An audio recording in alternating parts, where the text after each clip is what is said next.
Have you got your bike helmet? You don't need it. I'm Penny Reeve and we're doing writing warm-ups for kids. In today's warm-up, we're going to be thinking about emotions and emotions in our writing. For example, when I was writing my book, The Other Brother, I wanted to have a character who was feeling really sad. But I didn't want to just say Mitchell David was feeling sad. I needed to think more carefully about the use of my words. In another book, I had a character who was really super excited to go on camp.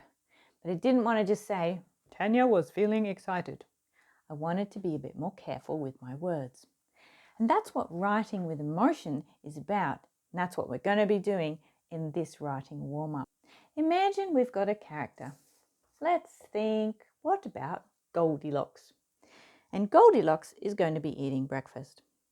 If we're going to think about emotions, we could write about Goldilocks eating breakfast feeling really excited.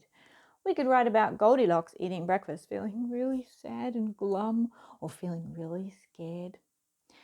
One of my tricks when I'm writing about emotions is to actually act it out. Because sometimes when we're sitting there with our blank page and we're thinking about how do I write Goldilocks was feeling sad without writing Goldilocks was feeling sad. To do that, we think about what does our body do when we're feeling sad? Maybe our shoulders might slump. Maybe we might be crying. Can you see how my body changed when I was pretending to be sad? What does our body do when it's really excited? Usually we've got a lot of energy. We might be looking around. We might be talking a lot. We might be using a loud voice. In our warm-up, we're going to be warming up our emotion words. Not things like sad and excited, but how do we show that in our writing? I'll show you how it works. Let's imagine we've got Goldilocks eating breakfast. And now we want to write down that Goldilocks is feeling really happy as she's eating breakfast. What do you think I might write down if I was trying to describe Goldilocks eating her breakfast being happy? Let's have a go. I'll try it. Goldilocks sat at the table and burst out laughing. She poured her Cheerios and sang a cheerful song to match. She had a big grin on her face. Now, I'll admit, it's not perfect writing, but can you see how I've described her being happy? What about if I was to write about Goldilocks eating breakfast, feeling sad? What would that look like? How about I give it a go? Goldilocks. Maybe she dragged her feet to the table. She looked at all the cereal and couldn't see her favourite type. She wiped away a tear. Oh dear, it's making me feel sad about cereal. And that's what happens when we describe sadness without using the word sad. So we're going to do another one together. We need a new page. And this time we're going to choose a character, any character. You can choose Goldilocks, or you might choose a different character, or even a character from a book or a game that you have read. And I want you to think about that character walking to the bus stop. Okay? Now, the first one I want you to do, walking to the bus stop, and your character is going to be feeling happy. Okay? So, write about your character walking to the bus stop and feeling happy. Have you got your character? Yep? All right. I'm going to use Goldilocks again. You ready? Set, write.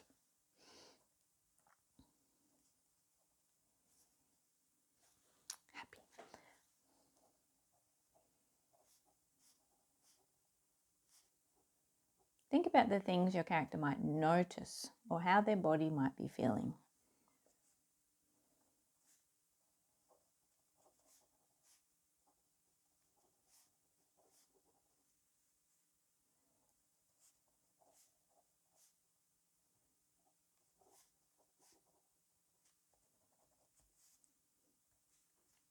All right, how did you go?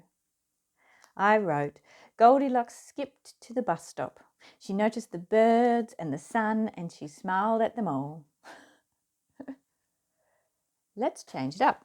What if this time we wrote sad? Same scene, walking to the bus stop. But this time we're going to think about the words we might use to describe our character walking to the bus stop when they were feeling sad. You ready? Go.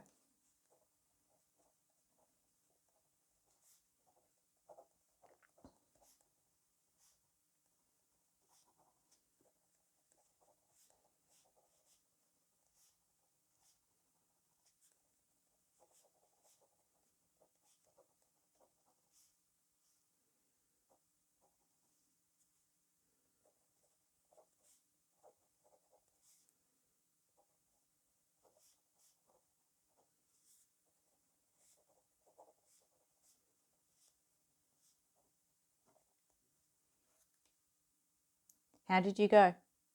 Remember, you can always press pause in a video if you need a bit more time.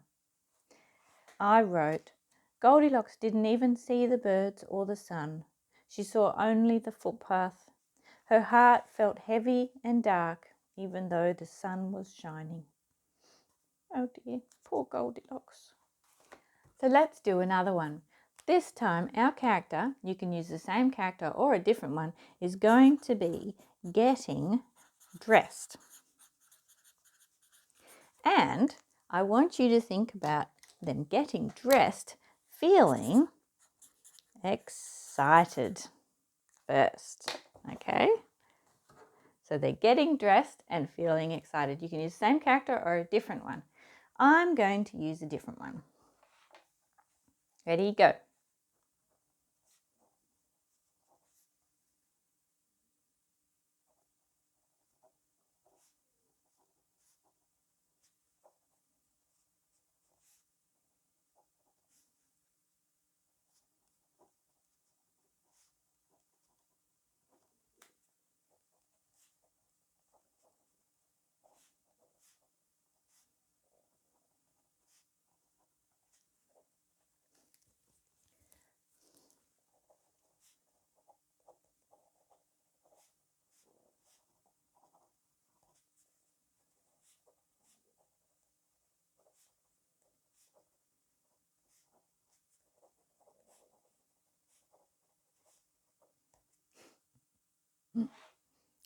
I wrote about a frog.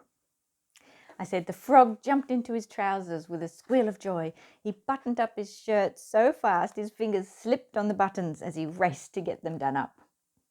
There's a sense of anticipation. He's so excited about something that's going to happen.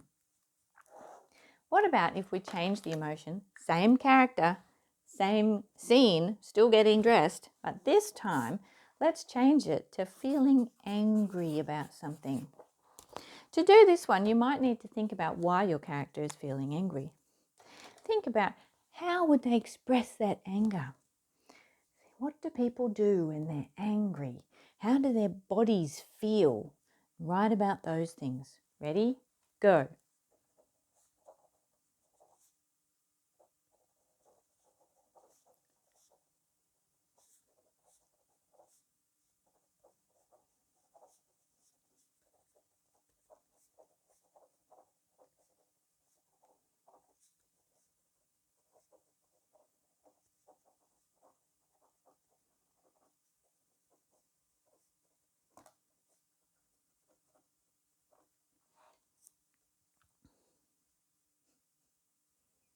How did you go?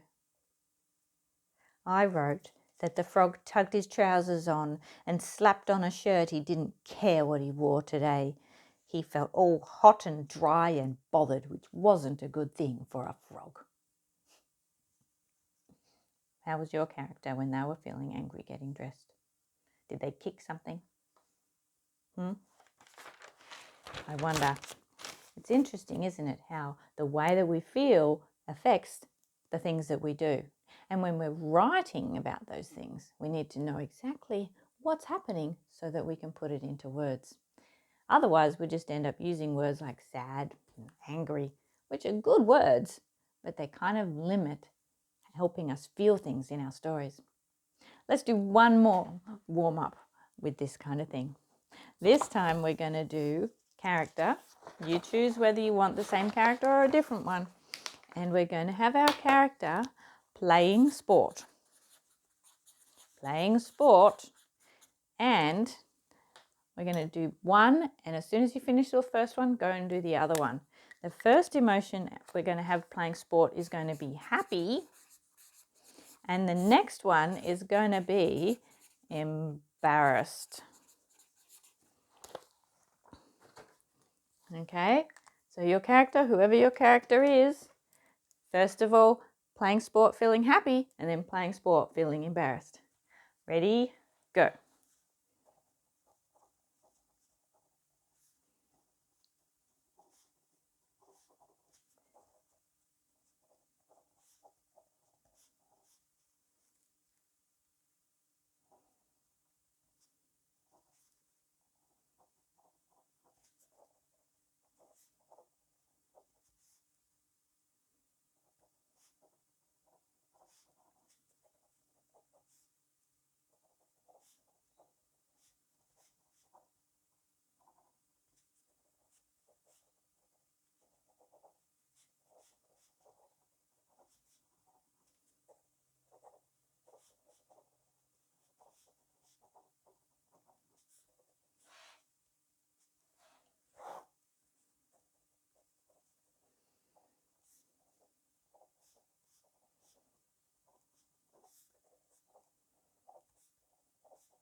Stop.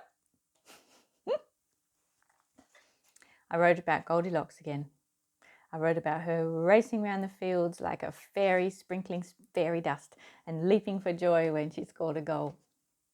And then I wrote about poor Goldilocks hiding at the back of the field, hoping nobody would send the ball her way. And when they did, she felt like all eyes were watching her, and she was terrified that they were actually going to notice her make a mistake. You see the difference the emotion makes when we write? I hope you enjoyed this writing workshop, and I hope that as you go and warm up your writing emotion words, you'll just relax and have fun with it. And don't forget the tip, sometimes acting things out really helps with finding the right words. All for now. Happy writing.